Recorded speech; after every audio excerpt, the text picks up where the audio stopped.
everyone, and welcome to Creator Fundamentals. Thank you so much for coming and hanging out with me this evening for this live stream. Getting back into the swing of live streams. For some of you, we live streamed, I believe it was on Monday. So we're getting back in the swing. We're going to be making live streams a regular thing here on Creator Fundamentals. So I thank all of you for coming and hanging out tonight. Tonight, we're going to talk about revenue streams and some other big announcements that are happening in my world and hopefully in your world as well. We're going to have a guest join us, hopefully a little bit later. And we're going to talk about some things that I really think a lot of YouTubers, if not all YouTubers, should be aware of. Again, thank you for joining us. We're going to give everybody just a minute to come into the live stream. I usually try to start the live stream about 10 minutes earlier than I promote it for, but had a ton of things going on in the background, some technical difficulties that I had to frantically work my way through to make sure that we went live at 8 o'clock like I promised. So here we are live. We're going to talk about revenue and the best revenue stream that should be illegal because it's a lot easier than a lot of other ways to make money. And it's amazing that it exists the way it does right now. And we're going to talk about that a little bit. Plus, we're going to talk about probably the biggest thing that's going on in my world right now and this year for sure, and that is People of Video. For those of you who don't know, People of Video is the conference that I am hosting October 8th through 10th in Albany, New York. This is live and in person. We're bringing all the YouTube experts to Albany to present their experience and expertise live directly from the stage. We're going to have a nice intimate event, so you're not only going to be able to hear them from the stage, but you're going to be able to mingle with them and interact with them and learn all the tricks to building a revenue, building your business, and creating your freedom around online video. Those speakers include Roberto Blake and Owen Video and Brian G. Johnson and Meredith Marsh and Marissa Romero, and I have something in my eye, but we're going to talk about all that tonight, and I hope you can come and join us in person. We got everything locked down here in New York State when it comes to COVID, so no worries there. And during this live stream, I'm going to share a promo code. Steve WB, I can't stay but wanted to give my support. Thank you so much for stopping in, Steve. I'm going to give you a promo code during this live stream that'll let you get 50% off a ticket to attend People of Video. So we are excited about that as well. In fact, somebody that has to do with the conference is hopefully going to join us a little bit later. We shall see. But even if that doesn't work out, we're still going to hang out for a little while. We're going to do a live stream for about an hour this evening. So while we're doing this live stream, feel free to ask any questions related to YouTube or making money around your content. I'm happy to help answer those the best I can. And one of the biggest things, as I mentioned, is People of Video, and I'm excited about the topic that I'm going to cover in People of Video, and you might be able to see it over my shoulder, but it's called Influencer 100X. Some of you who've been following my channel may know that I discovered a new revenue stream that has just been absolutely amazing in terms of what it can provide to us as content creators. For those of you who are established YouTubers, that means you already have the skills necessary to take advantage of this revenue stream. And this revenue stream is Amazon Video. You may be familiar with a program called Amazon Influencers. That's a program that allows you to not only be part of the affiliate program that Amazon does, but also have your custom influencer page. The page is what a lot of us are used to in terms of the Amazon influencer program, but what they've recently added is the ability to upload videos directly to Amazon. Now that is awesome because those videos show up on your influencer page, but the real magic happens when you get approved to have your videos show up in other places around Amazon. It is truly amazing revenue. We're going to try to show you some examples of what that revenue actually looks like. I'm going to show you my real numbers because it'll blow your mind if you're not familiar with it. If you don't follow me on Facebook or haven't seen some of my posts, we're talking thousands of dollars each and every month from this revenue stream using the skills you already possess. And if you have an established following on YouTube, you should be able to get qualified for the Amazon Influencer Program. We'll also talk a little bit about what it takes to actually get approved. And because, of course, Amazon, like some others, they don't really tell you specifically what those are. I have a hunch where that general frame is of getting approved on Amazon. I'm going to share that information with you as well. I do have a private Facebook group where I work with others who are growing their Amazon video offerings through the Influencer 100X program. And I am excited by the possibilities that it has afforded them and all of us within that group. And we're going to talk about that as well. Hey, Pam, good to see you. Welcome to the live stream. We also have Earth Central out there, Paradox Life. Good to see you as well. Lemonhead Penny out there. And let me just do this here, right here. Okay, cool. But yeah, it is quite the revenue stream. And we are going to talk a little bit about that. I'm going to give you an idea of what that looks like. Hey, John Spike, welcome. How many subscribers do you have to have? So here's the thing. Since somebody asked that question, we're going to jump right into that topic. Amazon does not come right out and tell you what your requirements are. They do tell you you have to have a following with engagement on, I believe it's YouTube, Facebook, or Instagram. Is it Instagram? I think it's Instagram. In any event, they don't tell you the specific numbers on those. Here's what I think it is. Based on YouTube being an established platform and what YouTube's partner program looks like, I'm thinking that Amazon followed their lead and they're looking for people on YouTube that are somewhere around the 1,000 subscriber mark. Like I said, they don't specifically tell us, but in terms of the people that I've seen approved versus those who have not been approved, I'm thinking that number is somewhere around the same requirements to get into the YouTube partner program. So if you are part of the YouTube partner program already and you're approved for revenue on YouTube, I would definitely apply for the Amazon Influencer Program. In fact, there's a video on Creator Fundamentals you can take a look at on how to apply and what the requirements are. It talks a little bit about what I just mentioned, but you can check that out. There's a link in that video's description to actually go to the page where you apply for acceptance into the Influencer Program. Now, once you've done that, that all opens the possibility for you to do video on Amazon. Now, unfortunately, it's not as simple as just grabbing a couple of your videos off of YouTube and throwing them on Amazon. There are some requirements that are necessary for you to get approved on Amazon. And what we've seen is over the last month or so, Amazon has actually upped the requirements. Let me put that a different way. They haven't upped the requirements. What they've done is changed the way they've interpreted the requirements. So in terms of the expectations they have and the guidelines that they've provided for people who are making videos, the wording on all that has stayed the same. But what we have seen is there are people who have not been getting approved. They've actually had their initial videos rejected. So when you first try to do video on Amazon, the goal of that whole process is to get approved for product placement or to get your videos on product pages. That's where all the money happens. And I'm going to try to open up here. I'm going to open up my analytics in the background because I really want to show you what is possible here.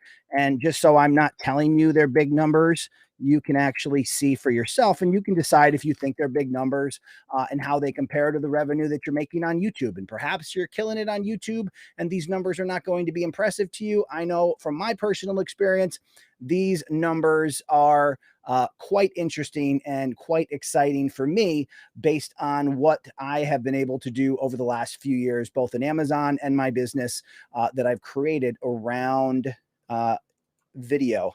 And we're trying to get this to refresh. We'll show you for the year. All right, let's see if I can share. You try to do this without totally messing it up. Oh, wow, the resolution between my monitors is crazy different.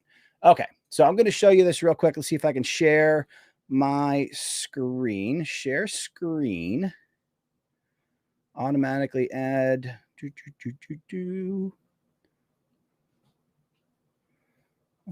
Okay. You're going to give me, there we go. All right. So I'm going to share my screen. I want to show you guys just an example of what this actually looks like and what it looks like once you get on the product pages.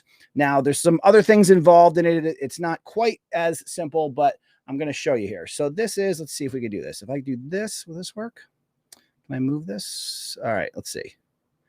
No, it didn't work. Let's how about we do this? Will that work? Okay, other way around. All right. So we got this to work. This is the revenue that I've been able to make as an Amazon influencer through their video system since I first started uploading videos in February. I uploaded my first video, I think, on February 26th. And as you can see now, in that amount of time, I have now reached over $5,500 in August, and August still has another 6 days.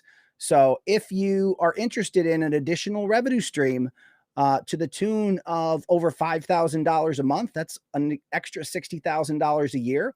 And as you can see, we've gone up every month, and we are not done going up in August. So we don't even know what the capper is or the top of this opportunity looks like, but we're going to continue to use the process that we have used in order to be able to continually increase this revenue. Now, the reason that I actually had this live stream tonight and why I wanted to talk to you is because, yes, I do have a course called Influencer 100X that teaches everybody exactly how this works. But more importantly, I want to invite you to People of Video. People of Video is the conference that I'm hosting October 8th through 10th in Albany, New York.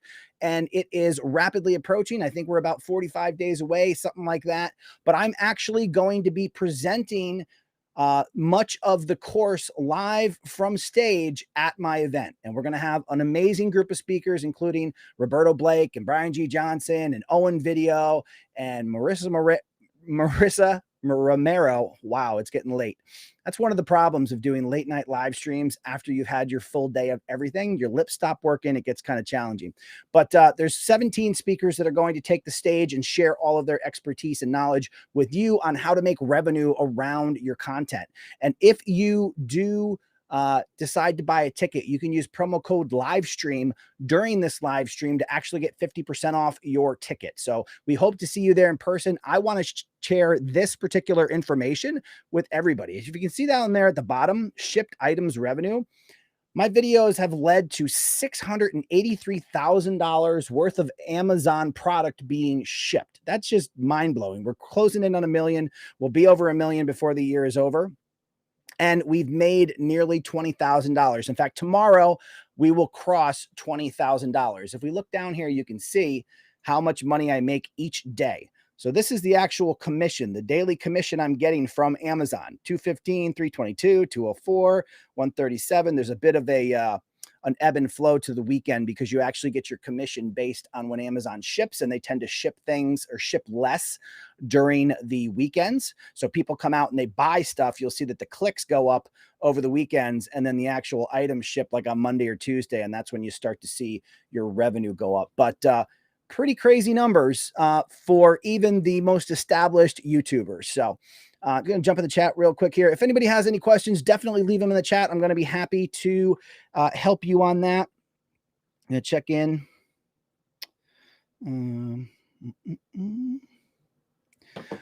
And let's see. I'm not making that much, but something is definitely better than nothing, and it will only go up. Hopefully, says 30-day reviews. Absolutely. There is definitely a way to maximize your revenue. That's what inspired me to create the course. But I'm excited to be able to share this information from the actual event. Thin Blue, let's see. Scrolling. Just going to check, make sure. Amazing results, Dan. Thank you so much, Susie. Good to see you. And let's see. Susie, initial video is rejected, so I just uploaded 3 again, and I'm under second review. So hopefully, yes. So we've actually had several people in our group who got rejected before they joined the group, and we've been able to help them out and assess their videos and give them feedback that has ultimately got them approved in the Amazon Influencer Program. So we're excited about that, and it's great to be able to watch people like I did start here at at nothing, and how quickly you're able to generate, which could potentially be a life-changing income. I mean, there's nothing stopping us at this rate from crossing 100K in a year. And that's what our goal is. We're going to keep doing this. The goal is certainly to get over $10,000 a month in revenue. And that's what we're going to keep pushing for. And the August numbers, actually, I just got back from vacation. So I'm actually behind in the number of videos that I wanted to create this month. I'm going to catch all of those up, but it just shows you the power, because the videos are evergreen content. As long as you make a video about a specific product and that product continues to be available on Amazon, then you're going to continue to get those clicks and those conversions. So it's just a really great opportunity. And let's scroll down. Do you think these new income avenues are COVID generated and could run their course when COVID does? I would say with any revenue opportunity, never put all your eggs in one basket. What I think the opportunity is here for Amazon is to be an early adopter. Now is the time to get in. I think anybody who doesn't go into this 150% right now, while it is such amazing opportunity, is just absolutely missing the boat. At some point, things are bound to change in some form or fashion. We know that happens on basically every platform. But in a lot of cases, the people who tend to benefit the most are the early adopters. And I still think we're in that area of early adopters. Amazon is certainly ramping up their attempt to get people aware of this program and to get more influencers on the platform. But right now, there is a great opportunity to be able to do that.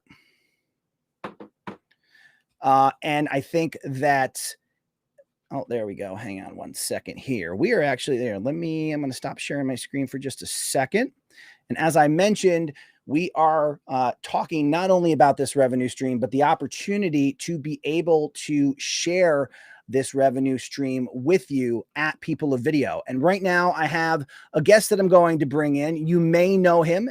His name is Dale Roberts. He is going to be the MC at People of Video. Welcome, Dale. How's it going this evening? Just hopefully I don't show up late for People of Video. In my defense, anybody that's watching this, do you ever get caught up? You're on a roll, you're shooting some videos and you're like, yeah, and you're giving yourself high fives. And I'm just like, yeah. And I start shutting things down and I see that text and you're like, hey, you coming? I'm like, oh my gosh. So my apologies. I wasn't trying to big league you. I literally was on cloud 9 because I just cranked through a bulk of videos. Awesome. No worries. No worries. We were just here chatting, talking about both the new revenue stream that I've discovered and also that I'm going to be covering that live at People of Video. And we're really excited about People of Video. We're closing in, man. It's like 45 days away. Are you ready to go and lead the charge and bring everybody through that event? I'm okay with the whole MCing thing. That's fine, because obviously with, people like Roberto Blake, Brian G. Johnson, Judy Fox, so many more, like that's easy. Like I could fan out for them all the time. I know all the information I need to know about them. But when it comes to actually doing what I'm going to be doing and talking on stage, you put me semi-main event, man. What are you doing to me? So yeah, I'm geared up, and actually you're going to be shocked to know that I've already got the presentation ready to go. So it's going to be a lot of fun. Fantastic. You are a step beyond me, although I know the material because obviously it's going to be based on my course. But in terms of actually mapping it out for the event itself, I still got to do that. Now I'm looking for something really quick here in the background because I don't know where it went. But talk a little bit about, could you share with everybody how you came to be the People of Video MC and how our paths crossed and the power of attending conferences? Okay, so I noticed right away, 30-day review says my mic is very loud. So if you feel like kicking me back, go ahead. It looks like I'm tickling a little bit of the yellow there. So sorry about that. 30-day reviews. All right, so let's go back to the beginning. It was actually, gosh, you and I met each other. Has it been 4 years now? 5? We're going on 5, I think.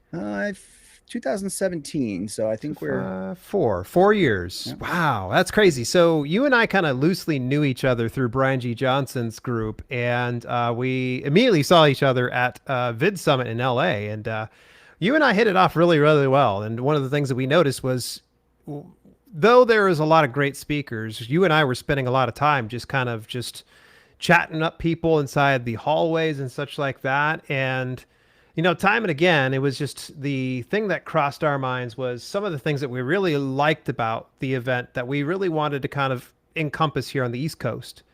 But you came to me with that idea, this whole people of video thing. And I'm like, hey, do you need a speaker? And you're like, yeah, sure. And you told me some of your struggles with getting an MC. And I was like, I'll be your MC. And you go, yeah, sure. I just jokingly said, yeah, I'll do it. And then you're like, sure, let's do that. I'm like, good Lord, man, I better not volunteer for anything else. I'm going to be in some real trouble here. So yeah, that's how it ended up doing that. It's certainly been exciting. I know it was, gosh, we went through that ebb and flow. I know you probably more than anybody that we were ready to fire it off in 2020, and naturally, it just didn't come to be. And we did the online thing, and I felt like it was a lot of fun. I'm not Yeah. sure if you're still recovering from that, but I remember you put in a lot of time on that. Well, it was an interesting thing because we basically planned for 10 months to do the event live, and then 2 months prior to the event kicking off, COVID basically shut everything down. Yep. So we were in a situation where we had to pivot. We had no choice. So Yep. we ended up going to the virtual event format, and I'm quite pleased. One of the biggest things, just so everybody knows, the reason that I planned a conference was, one, because I wanted it to be on the East Coast. I'm not Yep. going to lie, there, going all the way to Los Angeles or San Diego every time to get together with the YouTube community is kind of a struggle sometimes. So for selfish reasons, I wanted it on the East Coast. But one of the other things that, as Dale mentioned, was this idea that the value that you get above and beyond the people that are on stage, and that is, the conversations in the hallways, those are the things that are going to be lifelong relationships. I mean, look at, it's 4 years later. I couldn't tell you what one speaker talked about at Vid Summit 2017.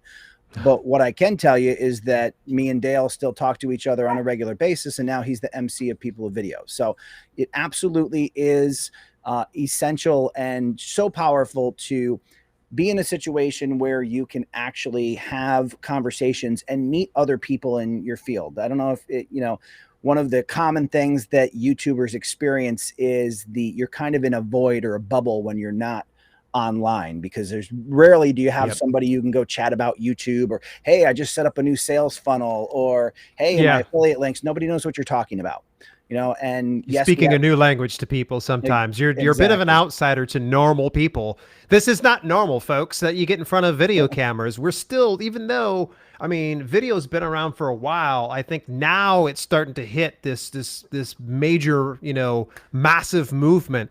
So the people who've adopted it, are you know definitely winning big.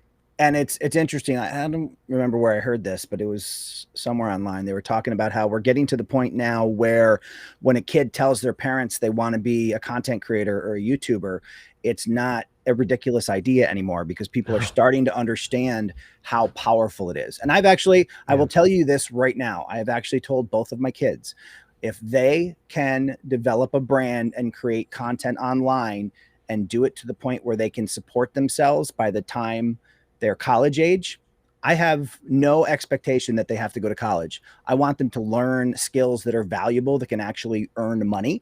Mhm. And a lot of times, for many people, they go out and they get like a liberal arts degree or underwater basket weaving or whatever the case is, and it's hard to support yourself like that. I got a business degree, and it's it's a lot harder to use it in the real world to make money than it is to learn. I mean, YouTube is a wonderful place where you can go and learn about anything you want to, and then build a business around it, and it's all free.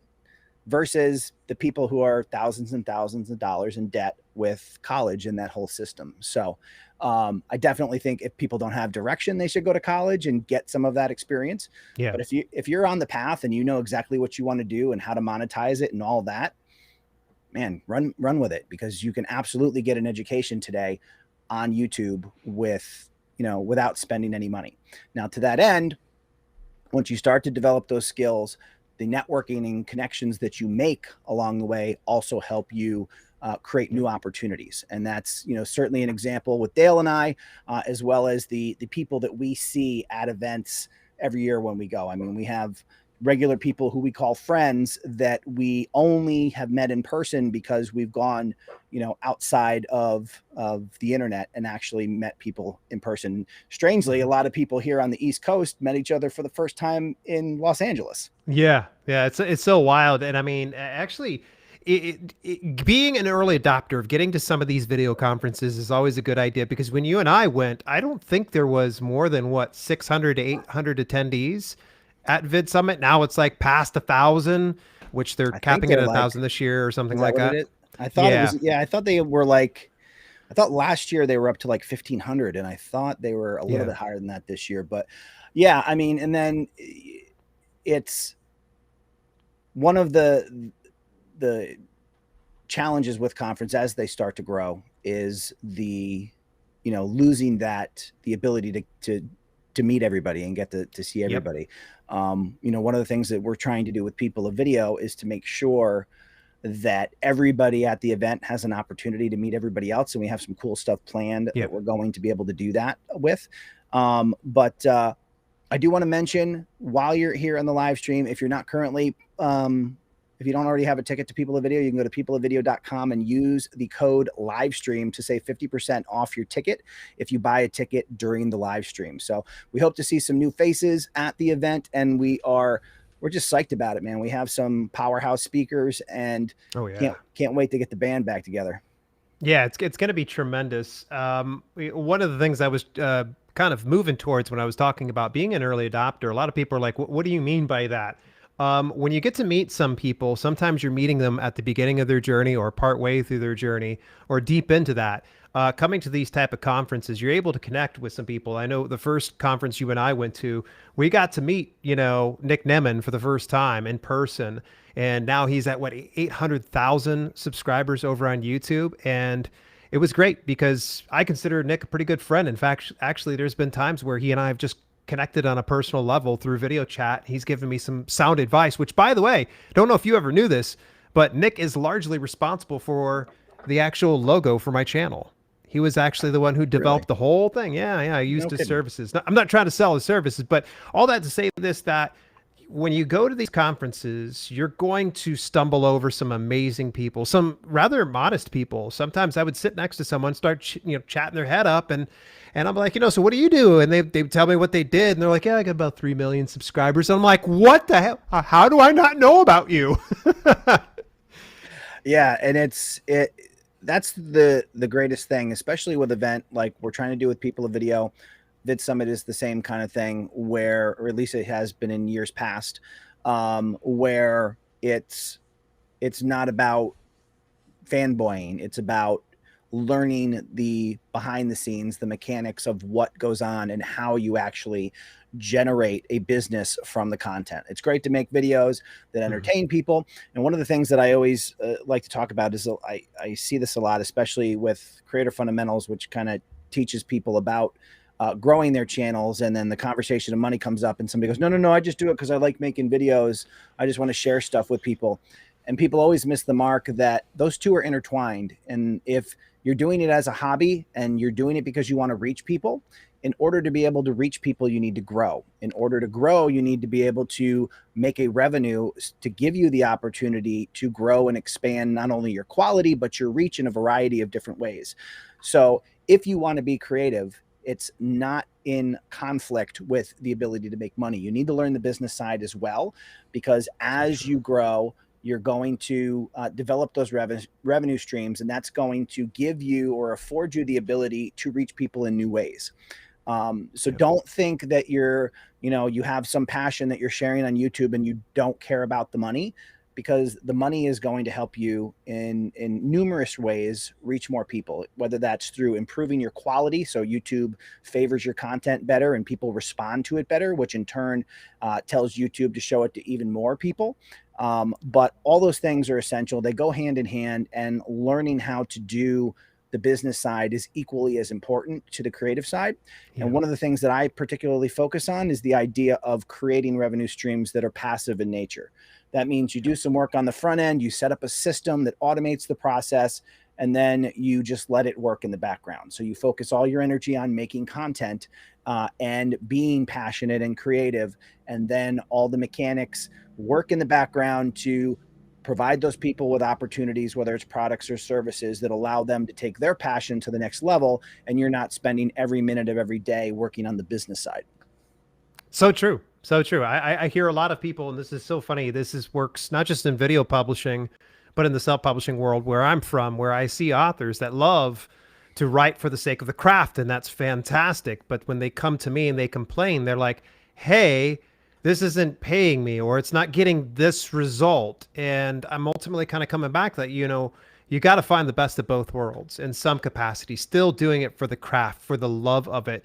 But in the same instance, being flexible enough and aware enough that if you want to reach a larger audience and deliver your message, then you got to be willing to make some adjustments as time goes on. Lord knows I spend a lot of time. You and I actually chatted, a couple nights ago, looking at both of our strategies and how we each, handle our channels. I know that you were having some struggles and issues over there, but conversely speaking, though, the Amazon influencer thing is just treating you quite well these days. Yeah, it's funny too, because one of our friends, Alex, that I talk to on a fairly regular basis, we kind of much to what everybody thinks that people who cover YouTube, who always try to stay positive and tell you that it only focus on that which you can control, which is typically your effort. We do have bad days. We do get a little disgruntled sometimes when YouTube just changes the way things work. I've been doing this for 4 years now, and YouTube absolutely made a change to the way YouTube responds to my content. And my channel has been on the decline since COVID. For whatever reason, same amount of content, but it's just not being provided to people in the way that it used to. Now, that again, while it may be driven from YouTube, the only thing that can be done is to adapt to it and try to figure out what's going on and move forward. But I can absolutely relate to not getting the response that you want on YouTube. One of the good things about that, and my philosophy, which is diversifying revenue streams and looking for new opportunities, is that Amazon Influencer Video came along at a time where I'm literally throwing the kitchen sink at YouTube, and YouTube's like, don't care. Unimpressed. Yeah. So it's one of those things where I'm like, okay, well, I'll let my existing content live there for a little while. I'll refocus my energy on Amazon Video. And I saw a couple questions related to the video. We're going to cover those too. Awesome.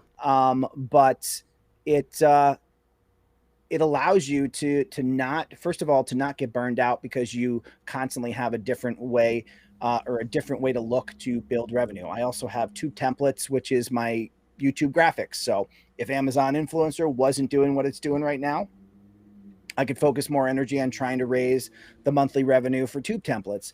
And it just gives you a bunch of different ways to maintain a level of creativity and also make the chase of trying to grow your revenue streams part of the fun, which is being a content creator. But in terms of Amazon Influencer Video, I think I saw a couple questions. Pam asked how many videos I have. I think I'm up to 140 videos on Amazon Influencer Video. Did you get another 20 since I last talked to you? I counted them today because I wasn't quite sure where I was at, and I think it might be like 138. So you're actually in contention here for the Creator Prize Award for August, aren't you? There's like $1,000 bonus for people that upload or over 100. I think it's for the summer and it ends in September, but yeah, I'll totally qualify for that. That's awesome. Good luck. I hope you get it. Me too. Actually my and for those who don't know, my brother, who also has a YouTube channel, I finally drug him onto YouTube, which also led him to explore other things. He's actually the one that turned me on to Amazon Video, and he is actually ahead of me in revenue this month. So yeah, I mean, it's not just me, some random thing. We talked with each other to kind of get best practices in line, but we each do our own thing. We each choose our own products, and we've both been able to, we're probably going to hit $7,000 this month. So it's it's a great opportunity that's out there. And I think I see, do you find that the revenue is being spread out between videos, or do you have some banger videos join in most of the cash? If that particular video is related to Amazon Video, here's the I'll give away one of the secrets of Influencer 100X, which is understanding that, of course, as I mentioned, with having the number of videos that I have, once you figure out the process of how to make a good video, then it's just a volume game. You can make as much money as you're able to make videos. And what we focus on is being able to make a video in 10 minutes. So you can pump out videos. That's kind of the goal. It's a cash cow approach for me, and that's totally how I'm focused. But the key to having consistent revenue and having bigger revenue is a mix of products, and both the having that mix and having different price points. So if you have a video that's taking off and it's something that costs $10, you're going to get 2 to 4% of that $10. So you can do the math and figure that out, but it's going to be really hard for you to make a lot of money that way. Oh, yeah. If you have bigger products and you're getting that 2 to 4%, then it can start to add up. And if there's a variety of different ways to approach how you get those bigger products, you may have the ability to just go around your house and look at stuff that you've already purchased. One of the big things about Amazon Influencer Video that people don't understand is there's no relation to niche on Amazon. You just make videos about everything that you've bought at Amazon or that is available at Amazon. I don't care if you bought it on Amazon. If you have, for example, directly in front of me is an air conditioner that I just purchased from Amazon. And that is something that I made a video about. Even if I hadn't, if I bought it at Walmart or some other place, as long as you can go to Amazon and find that they sell it, you can make a video about it.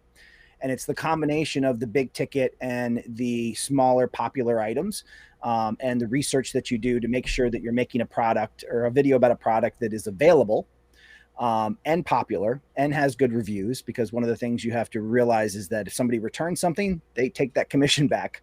So you really have to, just know all the ins and outs, but it's just super lucrative. And one of the things that I have done to really magnify the ability to make money is target popular products and buy them strictly with the intention of making videos about them. In fact, I did a test. I went out and found a popular product. I paid $350 for, no, 200, maybe it was just under $300. And then I tracked how long it took me to make my money back, and it took 20 days. Oh my gosh. Well done. And that video is now made about $1,500. Wow. So there are definitely obviously there are videos that do better than others, but then you also have the smaller stuff that you have like 50 different videos that make you like $5 at a time. It's just a combination of all those that can really help you, get as much money as possible out of this program. And I got a question here. Lemonhead Penny asks, are these videos like shorts? I guess they can be. You can make them short, but the interesting thing. So it's very clear that this is, and then we talked about early adopters, and it's very clear that this is early adoption for Amazon as well, because the documentation that Amazon has provided is very incomplete. So if you do a search, when you search for Amazon Video, and if you, like right now, if you went out and did Amazon Influencer Video on Google, the title of the page that pops up is Amazon Shorts. So they're literally looking for short videos, not vertical videos, but short. They refer to them shorts, but then throughout the rest of the documentation, they never mention shorts again. They do mention that their videos should be 1 to 12 minutes. What I can tell you is that you really want videos a lot less than 12 minutes. I think people kind of miss the mark on, at least in my philosophy, how I've been able to make money is thinking like the people that the majority of people that are on Amazon are not on Amazon to consume content. They're on Amazon to shop. Smart. So think about, if you're a shopper and you have already made it to the product page, how much of a video do you really want to watch? Maybe you want to know something.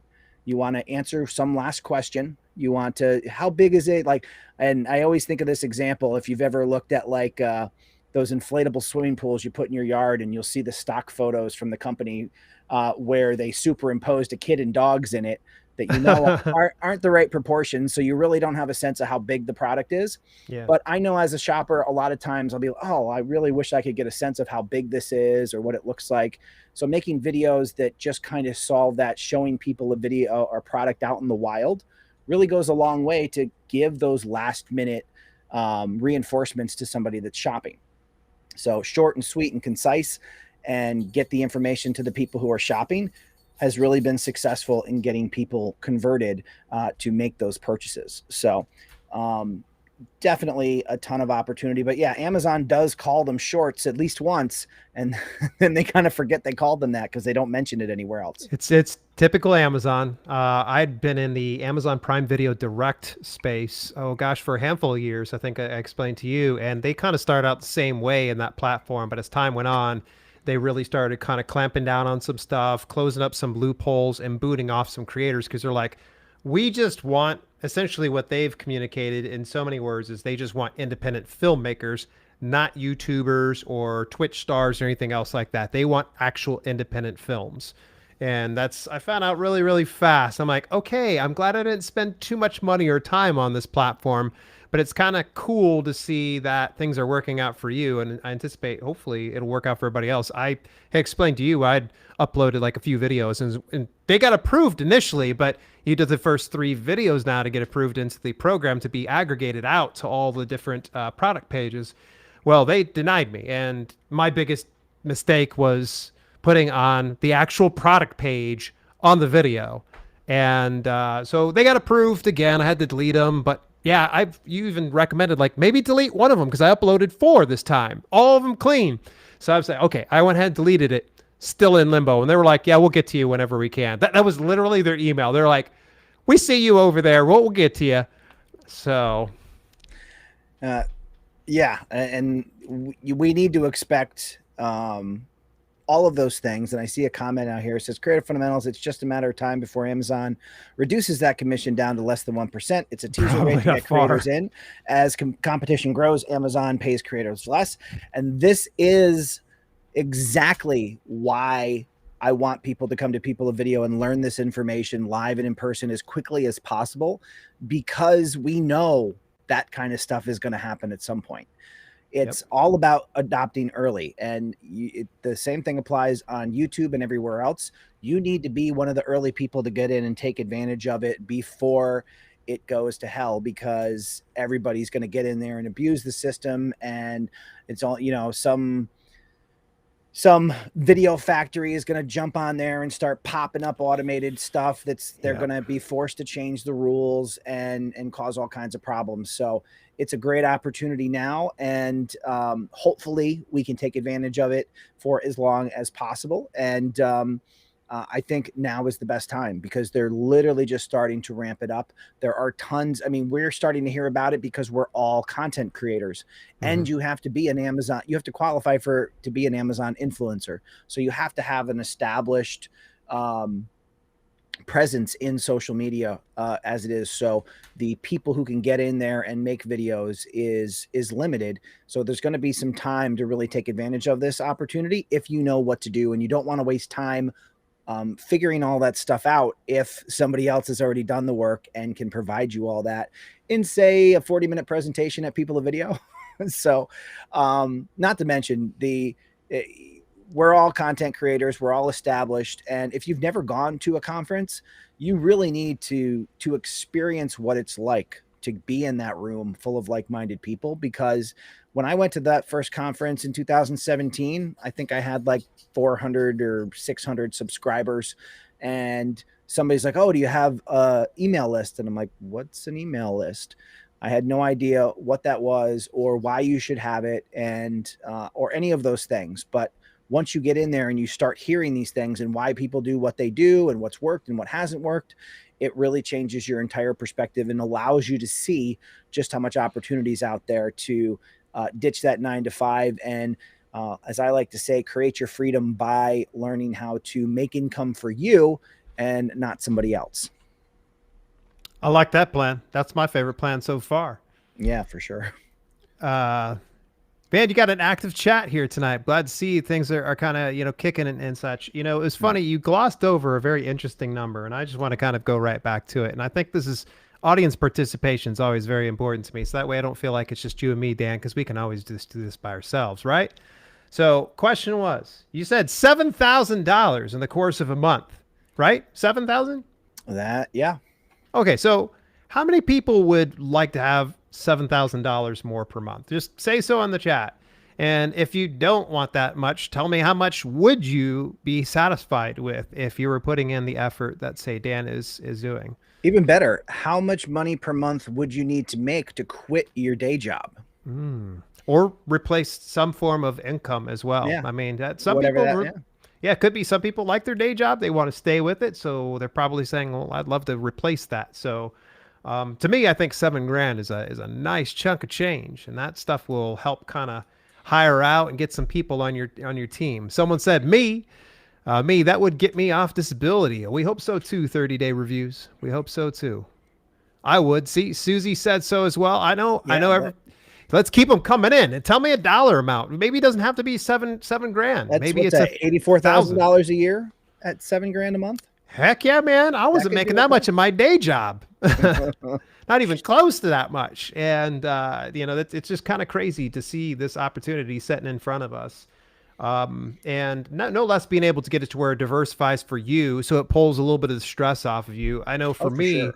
one of the things that I enjoy doing and diversifying my whole income stream is affiliate marketing, like being able to go in and promote products that I enjoy and I trust and getting paid for that. That part right there just is, I always tell it to my mother and my father.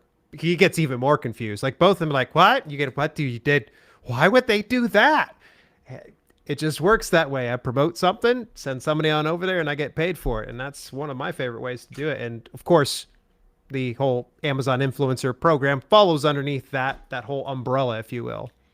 Yeah, and like you said, maybe you're not trying to replace your day job. I saw Modern Day Tech say it's great fun money. One of the things that I can attest to that it does is it takes the edge off, the stress off. If you, especially during COVID, people were, companies were struggling and people were being laid off. I know that it happened at my company, and I saw it happen to a lot of people.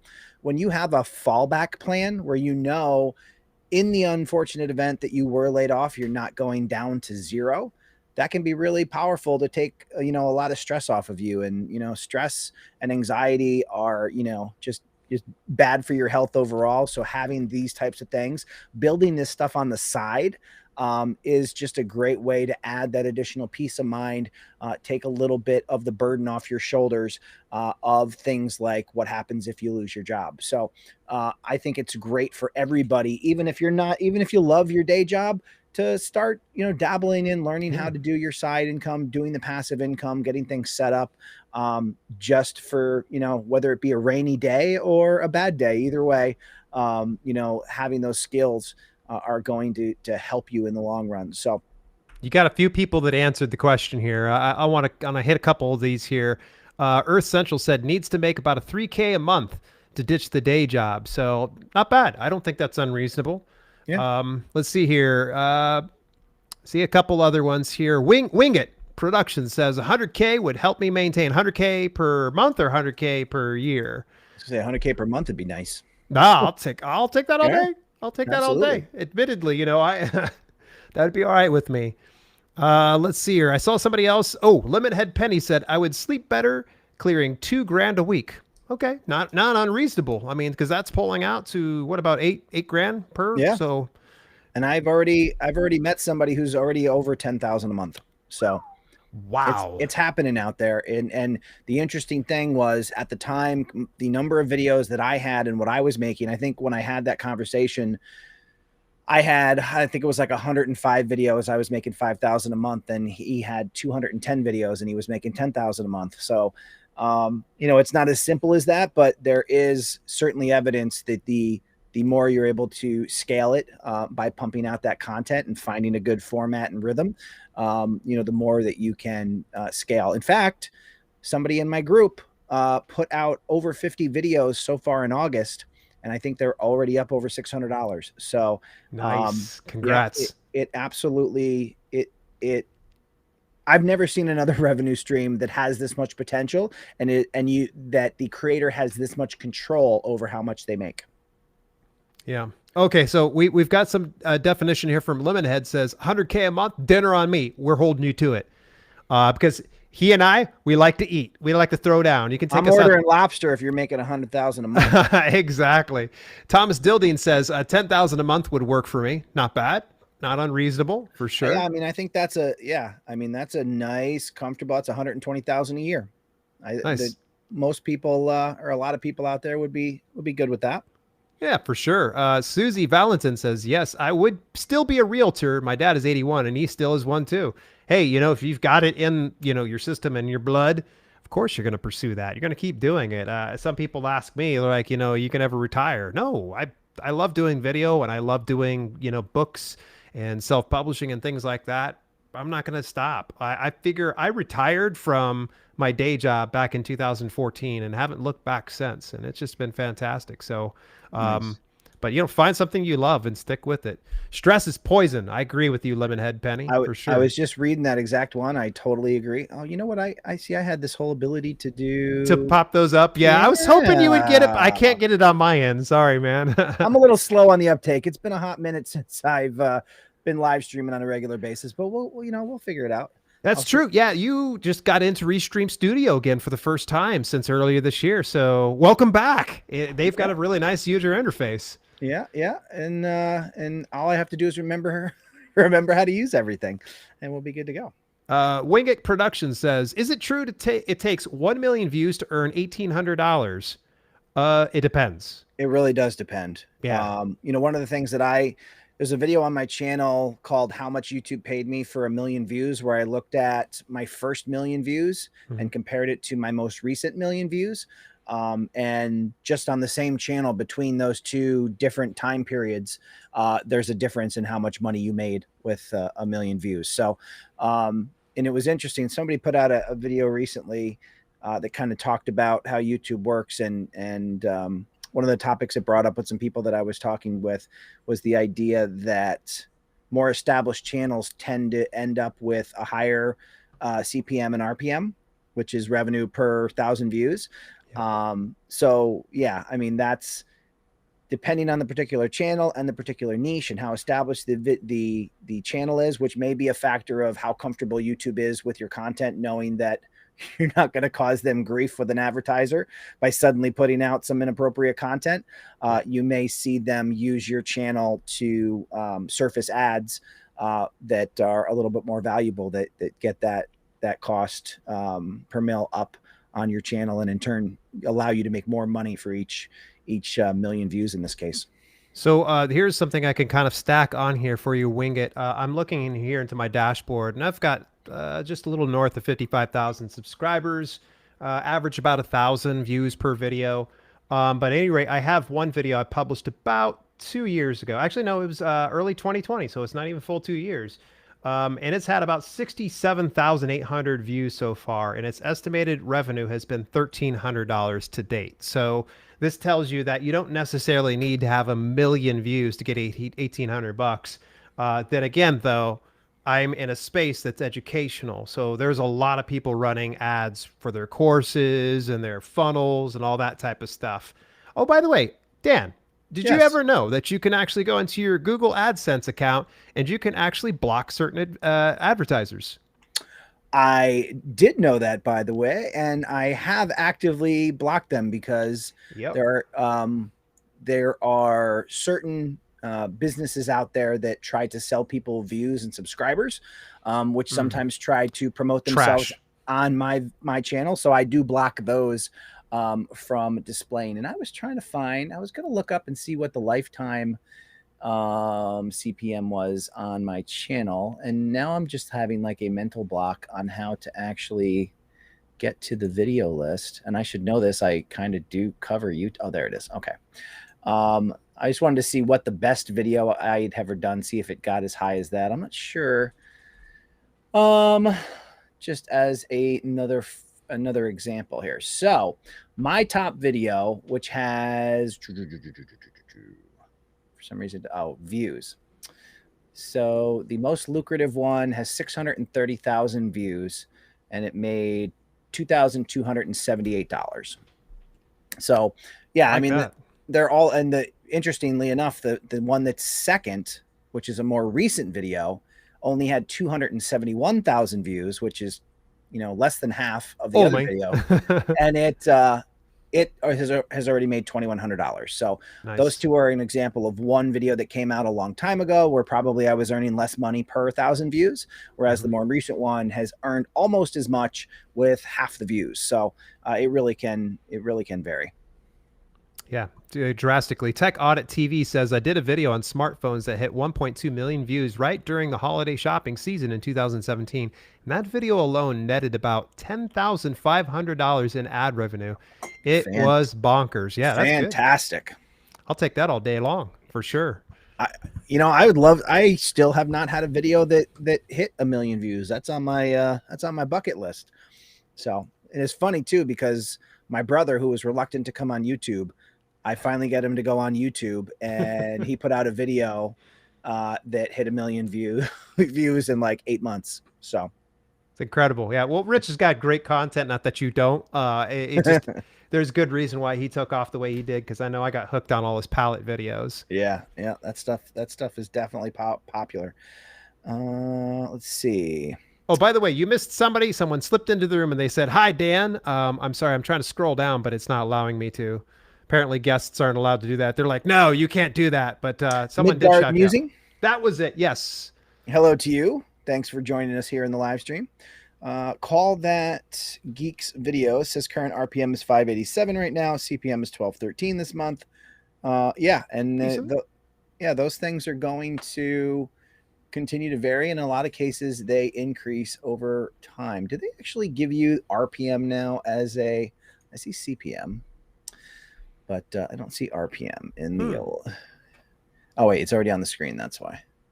I was going to say it should be right in there underneath the revenue. Oh, but they won't let me sort by RPM. I wanted to see what video had the highest RPM, but yeah, I mean, my video, even individual videos, I have videos that range all over the place. I have some, I have one video that has a $53 RPM.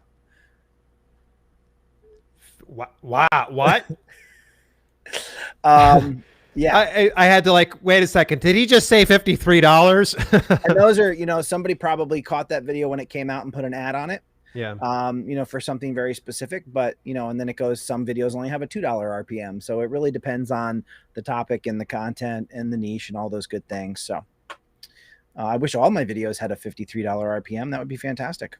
Yeah, I'm looking right now on my dashboard, and it looks like I had one done on Grammarly. It was the second Grammarly video I had ever done, and it got about 73,000 views and $2,400 in estimated revenue. And not to mention that people also bought Grammarly Access, and I was able to get paid not only for free people that signed up, but also for premium people that signed up. So yeah, those are the best. Yep. Yeah, you're able to double dip. That makes a huge difference. In which, I'd love to. I know you and I are going to probably be chatting every Wednesday.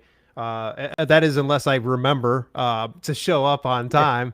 But maybe we can kind of discuss some of those different avenues, because there was actually one avenue where I triple dipped, where I actually worked in a sponsorship capacity, used the affiliates as well, and also had an additional way to monetize that. We're going to keep that as an open hook. So if people are interested in it, I will be able to share a little bit more information about how I triple dipped. And it's completely, triple dip. Yeah. I just dip. I took a bite. I double dipped there, and I took another bite, and I went 3 times in. Yeah, I was that gross. But it was completely ethical and completely above board. And the sponsors that I worked with were like, yeah, go for it. Do it. So you can't beat that. Yeah. And then I want to, real quick, why won't it let me pay? Oh, wait. Maybe I have to go to where are we at? Congrats to Midgard Musings. Just hit 100,000 views milestone today.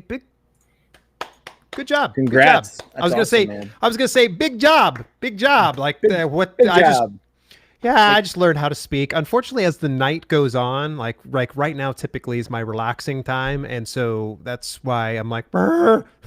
And that's one of the, like, we were talking about stress and anxiety and all those things. And, one of the things as a content creator, when you're trying to do all this, and the reason that I hadn't been live streaming for the longest time was just that you get home at 8 o'clock or 9 o'clock at night after you've done the whole day job or whatever it is. And sometimes you're just not up for, being upbeat and doing stuff like that on video. And nobody wants to see. I've made the mistake in the past of trying to just go on a video with what I would consider my normal demeanor, because you really have to pop things up a couple steps when you're on video, or else Oh yeah. your normal demeanor looks like you're depressed.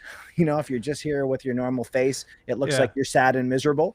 So it's just one of the many things that you have to juggle when you're doing this. And it's once you get into that process, you find your own pace, and then you learn all these things at your leisure. And that's one of the good things of doing it as like a side hustle, and not giving up your job and saying, hey, I'm going to become a content creator and be a starving artist kind of thing, is that you can, when you run into episodes of stress, you can take a step back, and you can, reassess and adjust. And when you're ready, you can come back.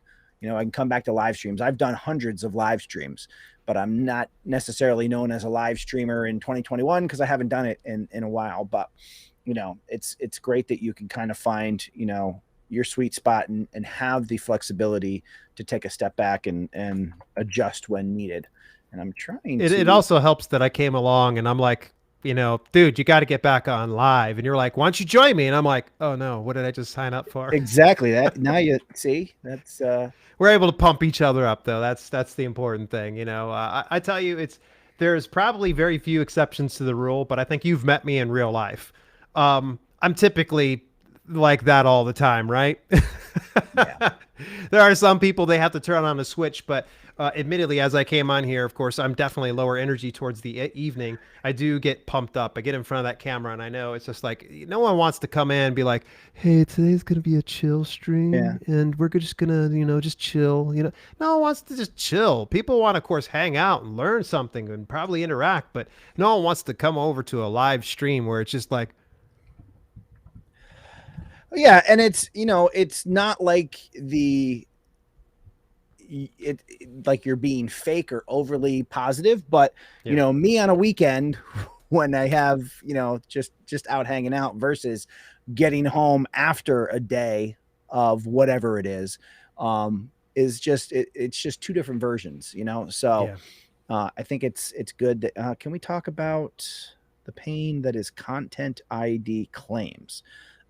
Sure. What specifically would you like to talk about, Midgard Musings? Yeah. I'm curious myself. Alex Express Short says the new era of YouTube is like having a second job. Kind of, yeah, yeah. I'll tell you, I'm right now. I'm running three separate, fully monetized channels right now on YouTube between my main brand of self publishing with Dale and the podcast, and also live streaming tech with my brother. I've got two that are right now in production. Thankfully, I'm getting enough revenue and affiliates and AdSense and even just some of my books that I'm able to pay for some of these projects and start to grow that out here. But I'm kind of with you where it is a nice little second job to have, because if you have enough of these little worker bees put out into the world, they're able to bring you in additional revenue, and you really shouldn't have to do too much. Because one thing I've discovered here, Dan, and I know you're working on your second, third channel. You've got two channels, right? Because there's the average Dan. Do you ever go back to that one at all? I have. So the average Dan became We Love RV Camping. Okay. I actually changed the name on the existing channel. I do have some plans for the brand that was or is the average Dan. I'm actually starting to do a TikTok channel under that name as well. Yeah. But yes, I do. I have, that brings me back to another reason why revenue becomes so helpful. I won't even tell you how many YouTube channels I have and concepts for YouTube channels. There is a channel that I've posted videos to called Soft Spoken Tech, which is a tech channel that I'd like to be able to spend more time, sharing my passion for the tech that I um, enjoy. I'm not really a techie kind of person that's going to quote, specs and stuff like that, but I do appreciate tech, and I do tend to go out and buy the latest Apple products and things like that. So there is an opportunity to be able to do that. But when you learn how to do, when you learn how to generate revenue in a passive way, then that offers you the time to be able to explore these new creative things. I'd like to be able to do more on We Love RV Camping. But again, until I'm to the point where all of the automated processes are making the amount of revenue that allow me to wake up in the morning and say, how am I going to be creative today? Then there's still work to be done. But it's just a great opportunity to learn those things. And, I look at it as a 5-year plan. If you have no ability, make it the next 5 years to figure out how to generate income, and make it a goal that at the end of those 5 years, you're generating enough on the side as you make in your daytime job. Because if you don't do anything in 5 years, you'll still be in that daytime job and you won't have an alternative. But if you start building now and you take the next 5 years to do it, it gives you time to adjust and find, what that comfort zone is for you. Unlike your first job, your second job can be more on your terms. So it is less of a job and more of, owning your own business, which can, gives you a lot more flexibility and a lot more opportunity to explore things that are passionate to you. Cause I don't know if you've ever been in a job where you've had really good ideas that could really help the company. And maybe, somebody just decides they're going to do it their way or take it in their direction. And that can be frustrating. When you are the boss and you own your own company, you get to, exercise that ability to go out and explore those opportunities. And it's not going to happen overnight, but it's definitely worth it. Doing things like taking that step, that leap of faith in some cases, and saying, I'm going to go to People of Video and I'm going to get in the room with these people. I'm going to listen to their stories. I'm going to hear how they've been able to do it. And I'm going to use that information to make it happen for me. Yeah. Oh, Midgard came back here, Dan. I got a content ID claim for no obvious infractions, which came from a foreign entertainment company based in Vietnam. Oh, wait. Oh, can't wait. Oh, I got a content ID claim for no obvious infraction, which came from. So those, yeah. Auto flagged on a Zoom background screen image. That's what it seems to be. So, yeah. Oh. In instances like that, I'm not sure where you got your footage from, but in any event, sometimes I'm not romantic about my pieces. If for some reason there's a content ID claim and someone owns some portion of it, guess what I do? I just pull it off. I just yank it down. I'm like, okay, fine. We'll go ahead and take that down, and I'll just reshoot whatever it might be. I know it sucks, especially if that video is doing really well. But if you've got a video that's getting a content ID claim, and you've got like 30 views on it, remove it, take it down. It's not even worth your heartache and hassle right there. It's the ID strikes that you're worried about. Content strikes are the thing that's going to hurt you. The claims are when they want to come over and they're going to put their grubby hands on the money that you're going to make from that video. But that sucks. Yeah. Hey, real quick, Vanguard, I see I misspoke. The promo code that I gave is 45% off. So it's not 40 and it's not 50, it's 45. I think we got to give you a pass here on this one. I think man. I said, yeah, 50% up above, but it is actually 45% off. Yeah. I appealed it, and the claim was, yeah. I mean, there's a lot of automation that goes out with content ID claims, and there's big companies that just kind of manage the rights to things on behalf of a lot of other people. So, yeah. The best thing you can do when you think you're in the right is dispute them, and hopefully they go, somebody sees them and fixes them the way they should be.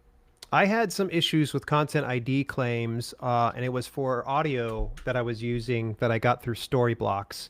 And thankfully, with Storyblocks, you put your channel ID on there. It's not foolproof because the other company will come in and try to flag you. So you have to go and tell Storyblocks to tell them to stand down. It's happened to me, I would say 3 times already. Yeah. And that's out of hundreds of videos. But it was just a simple fix. I really didn't miss out on anything. I even clarified. It's like, hey, since they claimed it, do I miss out on the revenue that was earned in the few days that they had it? And they're like, no, it goes automatically to you. So I was elated to find that out. Just always cool heads will prevail in the end. You know, for some reason you accidentally, hit something that was somebody else's. Like I said, typically I'll just pull it down if it's an issue, or even just clip the portion of video that they're claiming. Right.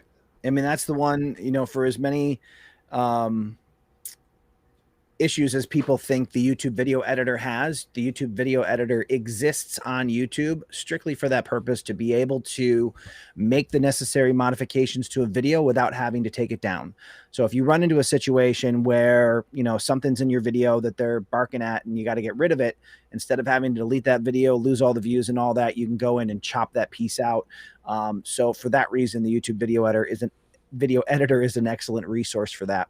I see Lemonhead Penny. I've watched you, Dan, for a long time. I've never left a live or after a video without a fire set where I want to be a better content creator and streamer. So kudos to you.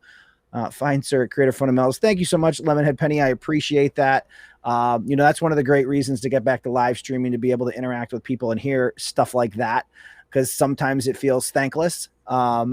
And, especially when YouTube is not being your friend and, Yep. poo-pooing on your videos that you put out. So thank you. I do appreciate that. And I am certainly looking forward to being available and getting out here on a regular basis. Stuart video link not working. Buy Dan a beer. Hashtag buy Dan a beer, everybody. Put it inside the chat. Let's blow it up. How can buy Dan a beer not be working? Do you have buydanabeer.com? I do. But I did not know about this, but we should definitely see about making this a trend. Hang on, but apparently it's broken right now. So let me go see what the dealio is. I feel like I should go buy you a beer. Well, you can't right now because the link doesn't work. Dang it. Oh, okay. I see what happened here. So here's a confession. I own like 130 domain names. What? Why? Because I have a problem. Do you think? It was actually perfect because Meredith Marsh put out Meredith Marsh, who is also a VidPro mom. She's a speaker at People of Video. Yep. She put out a TikTok that I really resonated with. And it was basically kind of like this little skit of where I have this great idea. And the first thing I do is I run out and get the domain name, and then nothing ever happens with it. But I do have a ton of domains, and one of which is Buy Dan a Beer. And I think here, let's just do this real Super quick. Chat TUSD Dan's beer. There you go. Alex Express Shorts. Thank you so much. I appreciate that. Sweet. But yes, we have just fixed the Buy Dan a Beer URL. Yeah, if you've ever heard of the service, it's buymeacoffee.com, I think it is.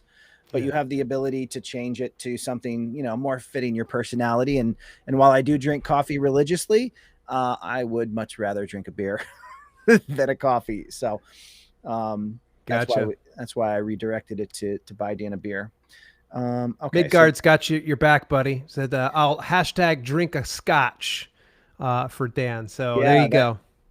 You drink the scotch and tell me how it was, because I think that would hurt me. But Dia Holton says, I buy domain names too. It's like collecting coins. It really is, because you have this idea and you want to lock it down, but just the mere idea that I would have enough time to build all of the ideas that go with the 100 domains that I own, it's just ridiculous. So. Okay. You could tell me no if you want to. I know some people are probably curious. What are some of the domains that you're just sitting on that you've done absolutely nothing with, but would really love to eventually? So let me tell you a funny story. Years ago, I got dancourier.com, and I had it was before I did YouTube or anything else. I didn't really. Bro, tell me you didn't let that go. You did. Oh my gosh. I let that go. And for years, a company had purchased it and they wanted $800 for it, which I refused to pay. And until a couple of years ago, as my connections started to expand and evolve, I found out who owned the company that owned the domain. And it just so happens that I knew somebody who knew the owner. So I reached out to him and I'm like, hey, could you talk to him? And, I can't pay $800. You've had it for like 5 years since I lost it. So obviously nobody else wants it but me. And, maybe you can put in a good word, whatever. He's like, okay, I don't know. This is their business, blah, blah, blah, blah. Long story short, I got ghosted. I never heard another word about it. But randomly, I happened to look it up a year later, and they had finally given it up. They abandoned it. Like 7 years. They probably said, oh, we should have sold it back to him. So now I have it again, and I've registered it for multiple years. So I do need to build out Dan, but I will absolutely give you an example of some of the domains that I own, just for no other reason that it's fun and ridiculous all at the same time. It's a weird flex, but it's still fun and fascinating nonetheless. Yeah. No, so one of the things that I do is every time I have an affiliate program that I'm pushing people to, I will go out and get a domain name that is easier to remember than some convoluted. So like for TubeBuddy, I've worked with TubeBuddy for years. I have the domain trytubebuddy.today. So when I'm in my videos and I'm promoting that, Smart. Instead of saying go to tubebuddy.com/creator fundamentals, I say go over to trytubebuddy.today and get started. So I have those for a variety of different things. Smart. I have another interesting story. When I got Influencer 100X, just to back that up, I got Amazon Influencer 100X, which was like a big convoluted process because Amazon is like a flag thing. And I had to like talk to half a dozen people to make sure that they informed me that they were not liable if I used it to infringe on Amazon's copyright. Yeah. But I literally just got it so nobody else could take it. I don't use it. So you're like that kid. You go into like the daycare and you see that toy and you're like, mine. Yeah, pretty much. I mean, but I have, I have compeltheclick.com. I have Creator Fundamentals Academy, which is where, my courses live.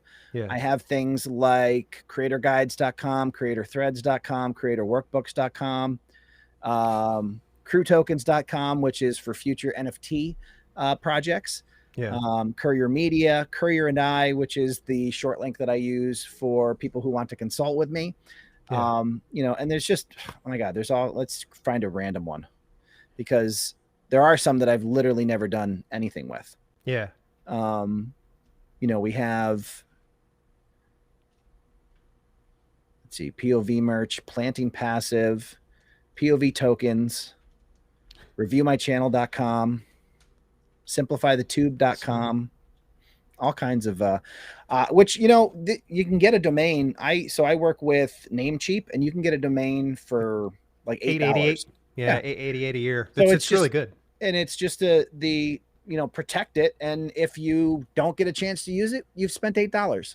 Sometimes I'll get a domain and a year will pass and I'm like, nope, I didn't do it in a year. I give up and I let it go. Other ones I'm like, I'll eventually get to that. I'm going to hang on to that. So, and I'm sure you're probably already making enough, revenue from all the other sources that it probably pays for all those domain names tenfold. Well, yeah. I mean, I don't, I certainly don't operate in the red. So, so yeah, I mean, I could probably have a higher profit margin in Courier Media, which is my business, my company, if I didn't have so many domains that pop up. But like we just saw with Buy Deanna Beer, somehow that made it past. So, hey, we are actually almost 20 minutes past our intended time. I want to thank everybody for coming and hanging out with us. Yeah. And I want to remind you that People of Video is rapidly approaching. It is October 8th through 10th. Once more time, I'm going to put this in here. And again, it is 45% off, not 50, not 40. I apologize for not being able to do the math better, but we'll throw that on there, live stream. That is the link to get 45% off your attendee ticket to People of Video. Dale will be there. I will be there. But now both of us have to get some sleep because we got stuff to do. We got revenue to make, and we need to be creative as well. So thank you, everybody, for coming and hanging out with us this evening. I hope to see you at People of Video. I hope to be able to share the Amazon influencer process with you live from the stage and answer any questions you have face-to-face in person at People of Video. And we'll hopefully see you in Albany then. Have a good night. Dale, any parting words? Nope. You said it best. People of Video. I'll see you guys there. Take care. Good night, everybody.